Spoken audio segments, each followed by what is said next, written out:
This clip is brought to you by SaveWithConrad.com.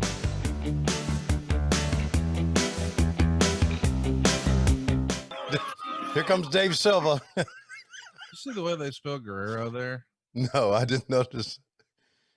Dude, you really should check that out. The way they Okay. spell Guerrero, it was fucking hilarious. Hmm. By the way, nah, never mind. I can't Okay. reveal. Okay. I worked on something this week, and All right. I shouldn't say yet. Don't say. Just wait till it's right, man. Because I've got a lot of time for Hector. I really like seeing him in the ring. Let me say this: I got his phone number this week. Okay, good. And how about we see Manny Fernandez there locking up with George South? Mm. By the way, all three of those guys are alive. That's tremendous. Manny Ramirez. We got a Ramirez. I'm talking like he's a fucking Boston Red Sox. Fernandez. Yeah. Hey, by the way, I want to briefly touch on later this same day. Okay, so April 12th. This is directly from Jim Cornette's book, by the way. Okay. Charlotte, North Carolina, 8 p.m. Rock and Roll Express over midnights in a non-title. Jim Crockett, or I always say that. Jim Cornette in a shark cage. $101,000 sold out. Wow. This was the fourth and final match of this Rock and Roll Midnight Express series in the Charlotte Coliseum.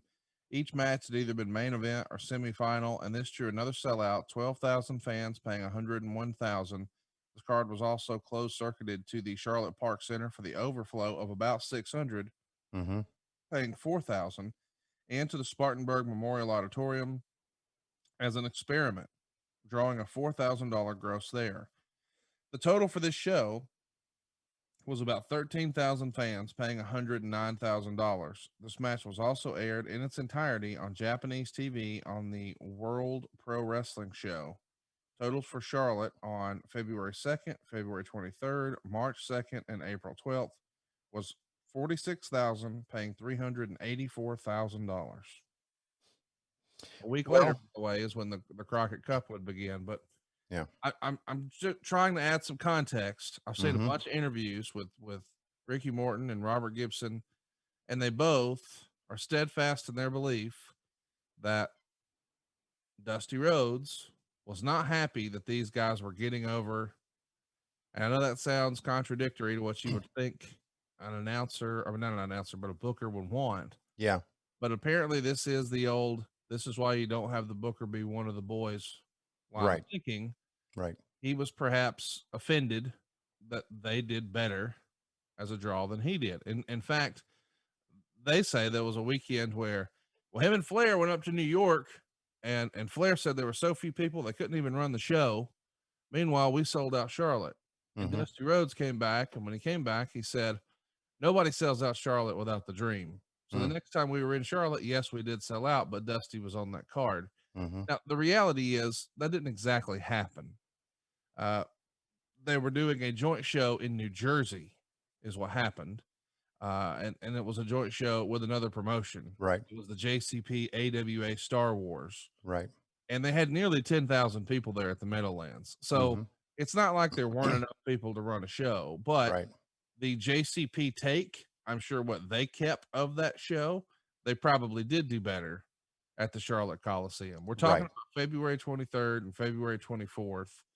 I assume is when they're saying that would have happened, but just so you know, Dusty and Flair were on that Charlotte show, but that's the only time I can see that even came close to happening. I could be wrong. Well, I remember the Charlotte show that you're talking about. And the reason I do is because I was there.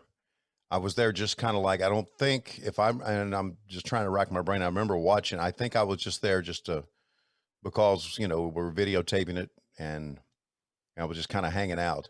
Right. And I remember thinking at that time, Jesus Christ, these guys are selling out the Coliseum again. Right. And and I remember it hit me that day that this Rock and Roll Express and Midnight Express with Jim Cornette being their mouthpiece really is fucking working. I mean, it is really fucking working. And I also remember there being talk that Dusty was not happy that they were out drawing he and Flair. Right. And I don't know if that's, again, you hear so much shit in wrestling. You don't know if that's the boys talking, because the boys did talk a lot about Dusty. There was a lot of people. Tully was one of them, who was pissed off about Dusty's booking and felt that Dusty's ego ruled everything that he did. And Dusty had a large ego. There's no question about that. No question. A gigantic ego. Did it control the way he booked things? I don't know. I do know that, to me, Ricky Morton versus Ric Flair, which, kind of developed, and there's your finish, kind of developed, was a hell of an angle. I mean, because Ricky was the mouthpiece of the Rock and Roll Express. He was, if you line up the stars, he was the bigger star. He really was. And to me, it was a no-brainer that Ricky Morton and Ric Flair could have a great match because Ricky could sell for anybody. Oh, so let's see if there's any lies detected in this promo. First of all, I want to give all the people this beautiful land my sincere hope, and not only that, my thank you for your gratitude for accepting me. I want to thank you for that. I'm going to be ready anytime and any place. You call the shots, I'll be there 100%. Me gustaría decir en español a toda la gente latina y mexicana que yo soy su mexicano, Manuel es su mexicano, y los dos somos la conexión latina para ustedes y para siempre. Basically, what he's trying to say, all these people running around, a lot of good tag teams in the country. You're right. He's just known as one of the best. Because I guarantee you, when two Latins come together, baby, it's dynamite. I promise you one thing.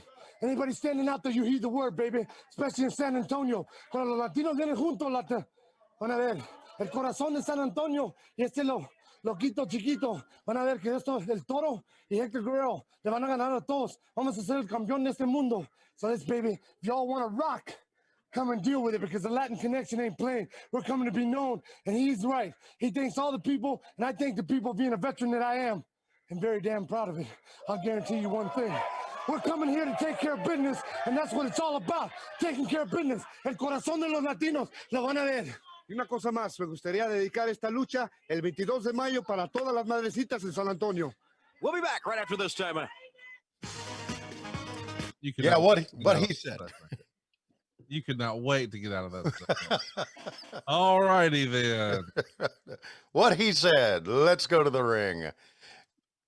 Hey, it's Conrad Thompson. Thanks for checking out the podcast here on YouTube. Be sure to hit the subscribe button and the notifications bell so you get a notice anytime we upload some new content. And go save yourself some money right now. If you're in a 30-year loan or you have credit card debt, it's not a matter of if I can save you money. It's a matter of how much. Find out right now for free at SaveWithConrad.com.